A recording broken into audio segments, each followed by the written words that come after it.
In Africa, the cradle of mankind's birth, powerful kingdoms rose, a story of worth. From ancient times to the Middle Age, a continent's tale, a captivating stage. With deserts hot, the Sahara stands tall, and Nile's great river through nations it does sprawl. A youth-filled land, the youngest population, diamonds and cocoa from its fertile foundation. Exemplary leaders, their legacy told. Nkrumah, Mandela, their spirits bold. Ellen Johnson Sirleaf, her first female leader, so wise. From Liberia's democracy, where freedom lies. Aliko Dangote, an entrepreneur's might. Wealthiest in Africa, a beacon of light. With refinery brand, his vision so vast. A symbol of progress, an icon to last. Namlolwe and Nyanza, a freshwater gem, reflected the dreams of many a gem. A continent of superlatives, it's true, with vibrance and vigor, a future anew. If history has shown such stars of grace, in Africa's embrace, new legends will trace. Let courage and dreams unite as one for a brighter tomorrow where greatness is spun. In this beautiful, colorful, and friendly domain, greatness awaits where hopes shall not wane, where tales of triumph weave a tapestry. Welcome to Today in African History.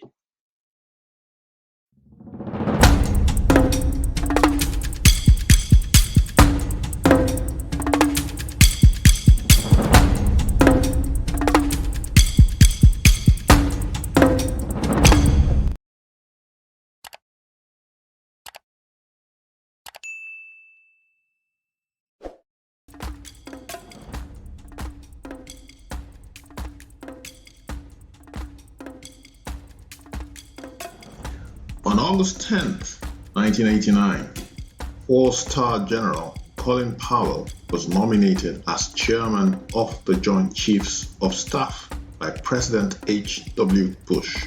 He was the first African American and the youngest person at the age of 52 to hold the highest military position in the Department of Defense. Powell was born on the 5th of April 1937 in Harlem, New York City. He received in 1958 a BS degree in geology from the City College of New York and an Army commission as a second lieutenant from the ROTC program. He graduated in 1971 with an MBA from George Washington University.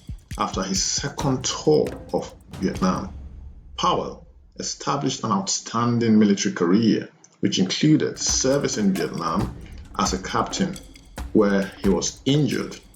As a major, during a second tour of Vietnam, he suffered a helicopter crash and was decorated for bravery for pulling 3 others from the burning helicopter crash, including Major General Charles Martin Gettis.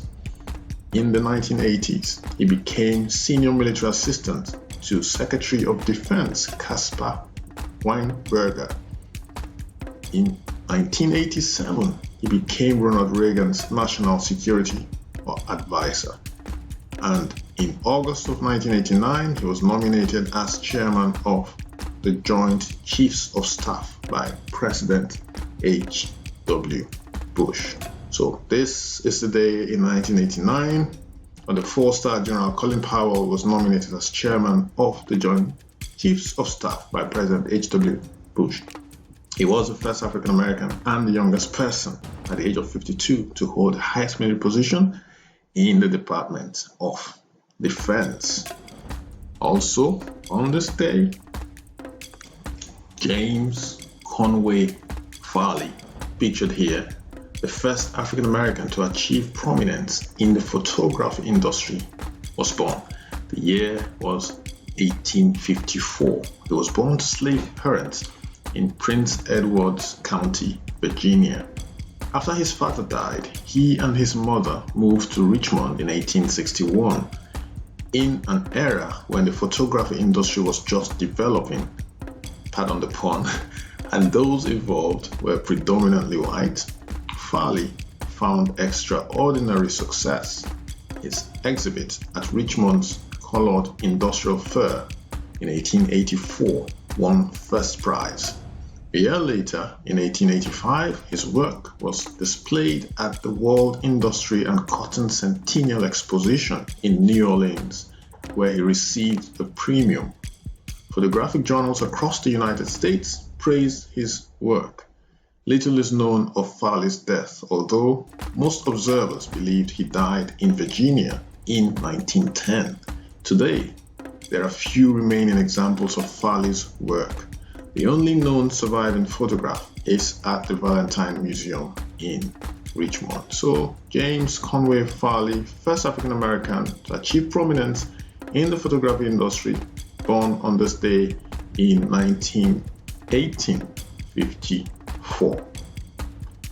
Last but not least, it's Shirley Anita St. Hill Chisholm.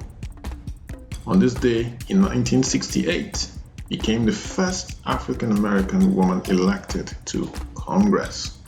4 years later, in 1972, she launched a bid to become the Democratic nominee for President of the United States, another first for an African American woman. Throughout her career in Congress, Chisholm was a staunch advocate of women's rights and civil rights. On August 10, 1970, she delivered a speech on the floor of the U.S. House of Representatives urging support for equal rights amendments. So, 2 achievements on this day. 1968, she became the first African American woman elected to Congress. On this day, in 1970, she delivered a speech on the floor of the U.S. House of Representatives urging support for equal rights amendments.